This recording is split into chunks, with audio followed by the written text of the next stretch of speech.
동아시아의 하늘을 호령했던 웅장한 제국, 고구려. 그 이름만으로도 가슴이 벅차오르는 강대국이었죠. 하지만 역사 속에서 그토록 찬란했던 나라조차 결국은 허무하게 쓰러져 갔습니다.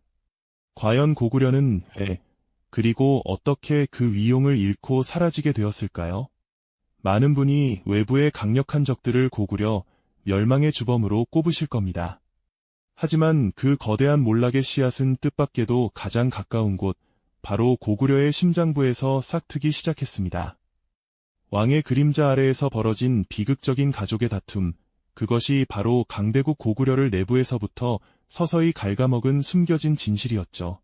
오늘 우리는 고구려 멸망이라는 거대한 역사적 사건의 이면에 감춰진 인간적인 욕망과 배신의 드라마를 파헤쳐보고자 합니다. 겉으로는 보장왕이라는 이름이 왕좌를 지켰지만 실상은 권력의 공백을 틈타 벌어진 연개소문 아들들의 치열한 암투가 어떻게 한 나라를 파국으로 몰아넣었는지 그 처절한 비극의 실체를 함께 들여다볼까요? 영광과 몰락의 경계에 섰던 고구려의 마지막 순간들을 지금부터 이야기해 드리겠습니다. 서기 642년 고구려는 격동의 소용돌이에 휘말렸습니다. 당시 대망리지였던 연개소문은 정변을 일으켜 영유왕을 시해하고 보장왕을 새로운 왕위에 앉혔죠. 그러나 보장왕은 이름뿐인 허수아비 왕에 불과했습니다. 왕좌에 앉았지만 실질적인 모든 권력은 연개소문의 손에 쥐어 있었으니까요. 마치 화려한 왕관을 쓴 꼭두각시처럼 궁궐 안에서 그의 뒷모습은 늘 쓸쓸하고 무력해 보였을 겁니다. 연개소문의 위압적인 그림자는 조정회의실을 지배했고 그의 한마디가 곧 고구려의 법이자 운명이었죠. 백성들의 시선 속에서도 불안감은 짙게 깔려 있었습니다. 겉으로는 강력한 철권 통치로 안정을 유지하는 듯했지만 실상은 하나의 거대한 기둥에 의지한 위태로운 권력 구조였으니까요. 만약 이 절대적인 기둥이 사라진다면 그 빈자리는 누가 채울까요? 그 공백이 얼마나 치명적인 균열을 불러올지 당시에는 아무도 예상하지 못했겠죠. 강대했던 고구려의 권력이 사실은 얼마나 아슬아슬한 줄타기를 하고 있었는지 그 내면의 불안한 기운이 이미 이때부터 감돌고 있었음을 우리는 기억해야 할 것입니다. 그리고 시간은 흘러서기 666년 고구려의 하늘을 뒤덮었던 거대한 그림자 연개소문이 마침내 세상을 떠났습니다. 그의 죽음은 단순히 한 인물의 부재를 넘어 고구려 전체를 뒤흔드는 거대한 지진과도 같았죠.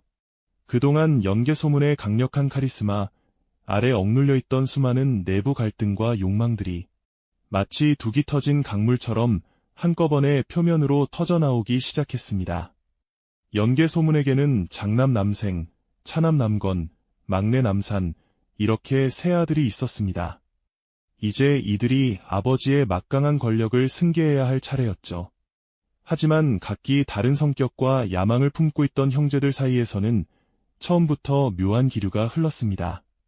특히 아버지의 뒤를 이어 대망리지 자리에 오른 장남 남생과 그 자리를 호시탐탐 노리던 차남 남건 사이의 신경전은 날이 갈수록 미묘하고도 치열해졌죠. 마치 한 집안의 유산을 두고 형제들이 서로를 견제하듯 고구려의 최고 권력을 놓고 이들의 눈빛은 점점 더 불신으로 가득 차기 시작했습니다. 강력한 구심점이 사라진 자리에 권력의 분열이라는 불길한 그림자가 드리워지기 시작한 순간이었죠. 연개소문의 장례식장에서 슬픔 속에 잠겨야 할 형제들의 얼굴에는 이미 서로를 향한 의심과 경계심이 역력히 드러나고 있었을지도 모릅니다. 이들의 어긋난 욕망이 결국 고구려의 운명을 어떻게 뒤바꿀지는 그때까지만 해도 아무도 상상조차 할 수 없었을 겁니다. 연개소문이라는 거대한 산이 사라지자 고구려 심장부에는 예측할 수 없는 균열이 시작되었죠. 아버지의 그늘 아래 숨죽였던 권력에 대한 욕망은 이제 거침없이 그 민낯을 드러내기 시작했습니다. 대망리지 자리를 물려받은 장남 남생은 아버지의 뒤를 이어 고구려를 이끌어야 할 책임이 있었지만 그의 동생들은 다른 생각을 품고 있었습니다. 특히 둘째 아들 남건의 야심은 뜨거운 용암처럼 끓어올랐습니다. 그는 형의 자리가 탐났고 이를 위해 어떤 수단도 가리지 않을 기세였죠. 막내 남산 역시 형제들의 갈등 속에서 자신의 입지를 모색했으니 연개소문 사후 고구려 정세는 한치 앞을 알 수 없는 안개 속으로 빠져들고 말았습니다. 형제들 사이의 팽팽한 긴장은 결국 돌이킬 수 없는 파국으로 치달았습니다. 남건은 막내 남산과 손을 잡고 장남 남생을 제거하기 위한 은밀한 계략을 꾸미기 시작했죠. 단순한 권력 다툼을 넘어 피를 나눈 형제들이 서로를 적으로 돌리는 비극이 고구려 심장을 갉아먹고 있었죠. 궁궐 안에서는 끊임없이 밀고와 모략이 오갔고 신하들은 누구 편에 설지 몰라 갈팡질팡해야만 했죠. 마치 거대한 나무뿌리가 안에서부터 썩어 들어가듯 고구려 국력은 이 형제들의 싸움으로 서서히 무너져 내리고 있었습니다. 결국 동생들의 거센 압박과 위협에 몰린 남생은 더 이상 고구려 땅에 발붙일 수 없었습니다. 목숨마저 위태로운 상황에 처하자 그는 비통한 마음으로 국경을 넘어 망명을 결심했죠. 그가 향한 곳은 고구려의 오랜 숙적, 당나라였습니다. 이것은 단순한 개인의 망명이 아니었습니다. 고구려 역사상 가장 비극적인 선택이었고 돌이킬 수 없는 파멸의 서막을 알리는 불길한 징조였죠. 남생이 당나라로 몸을 피했다는 소식은 고구려 전역에 충격과 분노를 안겨주었습니다. 형제간의 싸움이 이제는 외부 세력의 개입을 초래할 수 있는 위험천만한 상황으로 번진 것이었죠. 당나라는 고구려의 내부 분열을 예의주시하며 호시탐탐 기회를 노리고 있던 참이었습니다. 남생의 망명은 그들에게 고구려 침공에 더할 나위 없는 명분을 제공해 주었죠. 고구려의 힘은 이미 형제들 간의 권력 다툼으로 심각하게 소모된 상태였습니다. 수많은 병력이 동족 상잔의 비극에 휘말려 목숨을 잃었고 국고는 바닥을 드러냈으며 백성들의 민심은 흉흉했죠. 강력했던 고구려가 내부의 적, 바로 형제들의 칼날에 의해 스스로를 파괴하고 있었던 거죠. 이 비극적인 선택은 고구려의 운명을 되돌릴 수 없는 나락으로 밀어넣는 결정적인 계기가 되고 말았죠. 평화로웠던 궁궐은 피비린내 나는 음모의 장이 되었고 한때 굳건했던 고구려 성벽은 내부 균열로 서서히 무너져 내리고 있었죠. 과연 고구려는 이 거대한 내부 상처를 치유하고 다시 일어설 수 있었을까요? 아니면 형제들의 비극적인 다툼이 결국 나라 멸망을 앞당기는 촉매제가 되고 말았을까요? 당시 고구려 백성들의 마음속에는 깊은 절망과 함께 불안한 미래에 대한 두려움만이 가득했을 겁니다. 이 모든 비극을 지켜보던 보장왕의 마음은 또 얼마나 무거웠을지 감히 상상조차 할 수 없을 정도였겠죠. 고구려의 찬란했던 영광은 그렇게 서서히 저물어가는 순간이었죠. 그렇게 고구려의 영광은 마치 석양처럼 서서히 저물어가고 있었습니다. 하지만 그 어둠을 더욱 짙게 만든 건 외부의 거대한 적이 아니었죠. 오히려 가장 가까운 곳, 바로 연개소문의 세 아들들이 벌인 비극적인 권력 다툼이었습니다. 강력했던 연개소문이 세상을 떠나자 그가 억눌렀던 거대한 힘의 균형은 순식간에 무너져 내렸죠. 마치 거대한 댐이 무너진 듯 권력의 물줄기는 통제불능의 경류가 되어 고구려 전체를 휩쓸기 시작했습니다. 연개소문에게는 남생, 남건, 남산이라는 세 아들이 있었죠. 장남 남생은 아버지의 뒤를 이어 막리지의 자리에 올랐지만 그의 권위는 아버지만큼 절대적이지 못했습니다. 동생들은 형의 권위를 인정하면서도 내심 자신들의 야망을 키워나가고 있었죠. 특히 차남 남건은 형을 넘어서려는 뜨거운 욕망을 품고 있었습니다. 그는 아버지의 강인함과 흡사한 기질을 가지고 있었고 고구려의 실질적인 권력을 장악하려는 야심을 숨기지 않았습니다. 삼형제는 겉으로는 한 가족이었지만 속으로는 서로 다른 길을 꿈꾸는 위태로운 동거를 이어가고 있었던 겁니다. 시간이 흐를수록 형제들 사이의 긴장은 극에 달했습니다. 남생이 지방을 순행하는 동안 남건과 남산은 은밀히 모의하여 형을 제거할 계획을 꾸몄죠. 궁궐안은 하루아침에 피비린내 나는 음모의 장으로 변모했습니다. 결국 남생은 동생들의 계략에 의해 수도 평양으로 돌아오지 못하고 졸지에 모든 지위와 권력을 잃은 채 쫓기는 신세가 되고 말았습니다. 한때 고구려의 최고 권력자였던 그가 하루아침에 동생들의 칼날을 피해 도망쳐야 하는 비참한 상황에 놓인 거죠. 이는 단순한 형제간의 싸움이 아니었습니다. 고구려의 미래가 걸린 돌이킬 수 없는 파국의 시작이었죠. 갈 곳을 잃은 남생은 과연 어떤 선택을 했을까요? 그는 절망 속에서 충격적인 결정을 내립니다.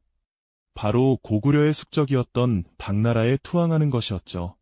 자신의 조국을 등지고 적국의 품으로 들어간다는 것은 개인에게도 국가에게도 엄청난 비극이 아닐 수 없습니다. 남생은 당나라 고종에게 고구려의 내부 상황과 군사 정보를 소상히 보고하며 고구려 침공을 위한 길잡이 역할을 자처하게 됩니다. 이는 마치 심장에 치명적인 비수를 스스로 꽂는 행위와 같았습니다. 당나라 입장에서는 이보다 더 좋은 기회가 없었죠. 오랜 세월 고구려의 견고한 방어선에 막혀 번번이 실패했던 당나라는 남생의 망명을 통해 고구려의 약점을 훤히 들여다볼 수 있게 되었습니다. 내부 분열로 이미 피폐해진 고구려는 이제 가장 치명적인 약점을 외부에 노출한 셈이었습니다. 마치 굳건했던 성벽이 안에서부터 균열을 일으키더니 결국 그 틈을 통해 적군이 물밀듯이 밀려들어오는 상황과도 같았죠. 당 태종 이세민은 일찍이 고구려 정벌의 꿈을 꾸었지만 이루지 못했는데 그의 아들 고종은 이 기회를 놓치지 않았습니다. 고구려 내부에서는 형제들의 권력 다툼으로 국력이 심각하게 소모되고 있었습니다. 수많은 병력이 동족상잔의 비극에 휘말려 목숨을 잃었고 국고는 바닥을 드러냈으며 백성들의 민심은 흉흉했죠. 이런 상황에서 남생의 배신은 고구려의 운명을 되돌릴 수 없는 나락으로 밀어넣는 결정적인 계기가 되고 말았습니다. 보장왕은 이 모든 비극을 그저 무력하게 지켜볼 수밖에 없었습니다. 실권 없는 허수아비 왕이었던 그는 자신의 눈앞에서 조국이 스스로를 파괴하고 적에게 문을 열어주는 참담한 현실을 마주해야만 했죠. 백성들의 마음속에는 깊은 절망과 함께 불안한 미래에 대한 두려움만이 가득했을 겁니다. 고구려의 찬란했던 영광은 그렇게 내부의 상처와 배신으로 인해 서서히 저물어가는 순간이었죠. 이제 당나라의 대규모 침공은 피할 수 없는 현실이 되었습니다. 자, 이제 그 피할 수 없는 현실이 눈앞에 펼쳐지는 순간을 이야기해 볼까요? 남생의 배신은 단순한 한 개인의 이탈을 넘어 당나라에게 고구려를 침공할 더 없이 완벽한 명분과 기회를 동시에 제공하고 말았습니다. 마치 굳게 닫힌 성문의 빗장을 안에서부터 스스로 풀고 열어준 셈이었죠. 한때 고구려 정벌의 꿈을 꾸었으나 끝내 이루지 못했던 당 태종 이세민의 못다 한 아쉬움은 그의 아들 고종에게 그대로 이어졌습니다. 고종은 이 절호의 기회를 결코 놓치지 않았습니다. 고구려 내부에 깊어진 혼란과 분열은 당나라에게 더 이상 단순한 침략이 아닌 혼란에 빠진 이웃을 돕는 정의로운 개입이라는 그럴듯한 포장지를 씌워줄 수 있었으니까요. 당나라의 대군이 압록강을 건너 고구려의 심장부를 향해 물밀듯이 밀려들어오는 모습은 마치 거대한 파도가 해변을 덮치듯 위협적이었을 겁니다. 수십 년간 굳건히 지켜왔던 국경선은 이제 내부의 붕괴 앞에서 속절없이 무너져 내리는 모래성처럼 취약해졌습니다. 연개소문 사후 벌어진 형제들의 비극적인 다툼은 고구려의 모든 역량을 소진시켰고 수많은 병사들은 지쳐 있었으며 백성들의 사기는 이미 땅에 떨어져 있었습니다. 국고는 바닥을 드러낸 지 오래였고 전쟁을 치를 물자도 턱없이 부족한 상황이었죠. 남생이 당나라로 넘어가면서 고구려의 군사기밀과 방어체계는 적에게 고스란히 노출되었습니다. 마치 적군이 아군의 작전 지도를 손에 넣은 것과 다름없었죠. 당나라 군대는 이 정보를 바탕으로 고구려의 약점을 정확히 파고들었습니다. 그들의 침공은 마치 잘 짜인 각본처럼 빈틈없이 진행되었고 수많은 성들이 차례로 함락되었으며 고구려의 방어선은 급격히 후퇴할 수밖에 없었습니다. 한때 동아시아를 호령하며 주변국들을 위압했던 강대국의 위용은 온데간데 없이 사라지고 이제는 오직 생존을 위한 처절한 몸부림만이 남게 된 것이죠. 이 모든 비극을 가장 가까이에서 지켜보아야 했던 이는 바로 보장왕이었습니다. 그는 명목상 고구려의 최고 통치자였지만 실상은 아무런 권력도 행사할 수 없는 허수아비에 불과했음을 우리는 이미 알고 있습니다. 연개소문의 위압적인 그림자 아래에서 왕좌에 앉았고 연개소문 사후에는 그의 아들들의 피비린내 나는 권력 다툼 속에서 철저히 소외되었죠. 자신의 눈앞에서 조국이 찢기고 수많은 백성들이 고통받는 참담한 현실을 보면서도 그저 무력하게 지켜볼 수밖에 없었던 그의 심정은 과연 어떠했을까요? 아마도 깊은 절망과 함께 역사의 거대한 수레바퀴에 깔려버린 듯한 무기력함을 느꼈을 겁니다. 마침내 당나라 군대는 고구려의 마지막 보루이자 심장부인 평양성을 에워쌌습니다. 난공불락의 요새로 불리던 평양성이었지만 이미 지칠 대로 지치고 내부에서부터 골마 터진 고구려에게는 더 이상 기적을 기대할 힘이 남아있지 않았습니다. 성 안팎에서는 마지막까지 저항하려는 고구려인들의 처절한 싸움이 이어졌지만 역사의 흐름을 되돌리기에는 너무나 역부족이었습니다. 겹겹이 쌓인 성벽이 무너지고 당나라 군대가 성문 안으로 물밀듯이 들이닥치는 순간 고구려의 천년 역사는 비극적인 종말을 고하게 됩니다. 서기 668년 마침내 보장왕은 당나라에 항복하고 말았습니다. 한때 동아시아의 패자로 군림했던 강대국 고구려가 그렇게 허무하게 역사 속으로 사라지는 순간이었죠. 연개소문이 죽은 지 불과 8년 만에 벌어진 일이었습니다. 이 모든 비극의 시작은 외부의 적이 아닌 가장 가까운 곳, 즉 연개소문 사후 권력의 공백을 노린 그의 아들들 간의 피비린내 나는 권력 투쟁 때문이었습니다. 형제 간의 맹목적인 욕망과 배신이 결국 강대국 고구려를 내부에서부터 무너뜨려 멸망으로 이끌었던 것이죠. 강성했던 고구려의 멸망은 우리에게 깊은 허탈감과 함께 준엄한 경고를 던져줍니다. 아무리 강대한 국가라 할지라도 내부의 분열과 갈등 앞에서는 한없이 나약해질 수 있다는 사실을 말입니다. 권력에 대한 맹목적인 욕망이 어떻게 한 국가를 파멸로 이끌 수 있는지 그 비극적인 인과응보를 우리는 고구려의 마지막 순간에서 똑똑히 목격하게 되는 것이죠. 이 영상이 도움이 되셨다면 좋아요와 구독 부탁드립니다. 여러분의 응원이 제게 큰 힘이 됩니다. 다음 영상에서도 더 유용한 정보를 공유하겠습니다. 감사합니다.